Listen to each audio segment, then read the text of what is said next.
Appel au gouvernement, bonjour. Bonjour. Il a été question lundi dernier en Conseil des ministres de sécurité routière et Maouli souhaite connaître l'âge à partir duquel il est possible de passer le permis de conduire au Togo et ce que risque un conducteur sans permis. Alors, au Togo, dans notre pays, pour passer le permis de conduire, il faut avoir 18 ans. Autrement dit, il faut être majeur. Maintenant, lorsque vous prenez le risque de conduire sans permis, vous pouvez être passible d'une amende lorsque vous vous faites arrêter à un contrôle et vous pouvez également être emprisonné lorsque votre conduite est à l'origine d'un accident de la circulation. Assis est intéressé par la politique intégrée de l'industrie du textile et de l'habillement et demande si le texte rendra possible la fabrication de tissus imprimés au niveau local. Intéressante question. Vous savez, nous produisons du coton dans notre pays et pendant longtemps, nous exportions le coton brut, ce qui ne nous rapportait pas beaucoup d'argent. Aujourd'hui, la politique intégrée de l'industrie du textile et de l'habillement va permettre à notre pays non seulement de produire du coton, mais de le transformer. Et cette transformation pourrait aller jusqu'à la fabrication du tissu imprimé au niveau local. Aujourd'hui, il y a déjà de la transformation, plus ou moins artisanale. Le gouvernement souhaite porter cette pratique à un niveau industriel pour rendre celle-ci beaucoup plus rentable.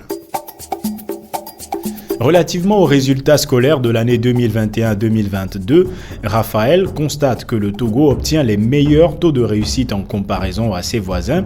Alors faut-il y voir une plus grande facilité à réussir chez nous, comme il a entendu certains Togolais le dire? Alors comparaison n'est pas raison, dit-on. Les résultats scolaires de l'année 2021-2022 sont encourageants et ils sont dus à une conjonction d'événements. L'on a constaté qu'il y a eu une meilleure implication des élèves, une meilleure disponibilité des enseignants et un suivi beaucoup plus important des parents. Donc, il y a des facteurs internes qui favorisent ce taux de réussite. Il n'y a pas de lien à faire avec une certaine facilité à réussir chez nous parce que les standards d'évaluation sont très élevés et continueront de l'être. Il faut juste souhaiter que le niveau d'engagement des uns et des autres soit maintenu pour que nos résultats restent tout aussi meilleurs à l'avenir. Et puis Raoul vous adresse deux questions. Premièrement, qu'est-ce que le gouvernement entend par la réorganisation du transport public urbain ? Et deuxièmement, les ministres peuvent-ils consulter leur téléphone pendant les conseils où le président est plutôt rigoureux ? Alors sur la première question, la réorganisation du transport public urbain, il faut tout simplement entendre que le gouvernement souhaite réorganiser ou en tout cas proposer de nouvelles règles pour encadrer le transport public urbain qui depuis 30 ans n'a cessé d'évoluer. Aujourd'hui, dans le transport public, il y a de nouveaux moyens de circulation. On peut penser aux tricycles, aux motocyclettes par exemple, qui n'existaient pas il y a longtemps.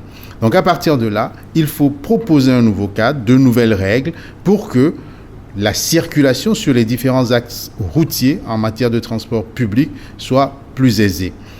Pour ce qui est de la consultation du téléphone pendant les conseils des ministres, nous allons y répondre la semaine prochaine. Vous aussi, adressez-nous vos questions à l'issue du prochain Conseil des ministres au numéro de téléphone 00228 70 48 89 98. Togolais, viens, bâtissons la